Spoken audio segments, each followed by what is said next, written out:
Friends, നമ്മൾ ഇന്ന് നോക്കാൻ പോകുന്നത് എല്ലാവർക്കും 7 വരെയുള്ള മൾട്ടിപ്ലിക്കേഷൻ ടേബിൾ നന്നായിട്ട് അറിയായിരിക്കും. 8, 9 അങ്ങോട്ട് പോകുമ്പോഴാണ് നമുക്ക് പാട് വരുന്നത്. 10 എല്ലാവർക്കും അറിയായിരിക്കും. അപ്പം നമുക്ക് 8, 9 ഇന്ന് നോക്കുന്നത്. അപ്പോൾ 8, 9 എങ്ങനെ എളുപ്പത്തിൽ നമുക്ക് മൾട്ടിപ്ലിക്കേഷൻ ടേബിൾ ഓർത്തിരിക്കാം. സ്കൂൾ കുട്ടികൾക്കായാലും PSC പഠിക്കുന്നവർക്കായാലും ഓർത്തിരിക്കാനുള്ള എളുപ്പത്തിനുള്ള ട്രിക്കാണ് ഇപ്പോൾ പറയാൻ പോകുന്നത്. നമുക്കിപ്പോൾ 8x1 ഇതുപോലെ ടേബിൾ എഴുതിയിരിക്കുക.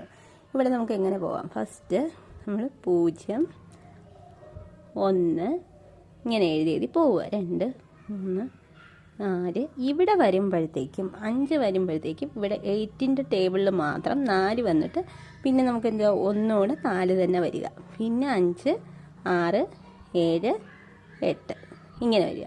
നെക്സ്റ്റ് നമുക്ക് എന്ത് ചെയ്യാം? ഇവിടെ വന്നിട്ട് നമുക്ക് പിന്നെ ടേബിളിൽ വരുമ്പോൾ 8 ഈവൻ നമ്പേഴ്സ് 8, 6 പിന്നെ എങ്ങനെ വരും? 4, 2, 0 പിന്നെ 8, 6, 4, 2, 0. നമുക്ക് സിമ്പിളായിട്ട് 8ൻ്റെ ടേബിൾ എഴുതി കഴിഞ്ഞു.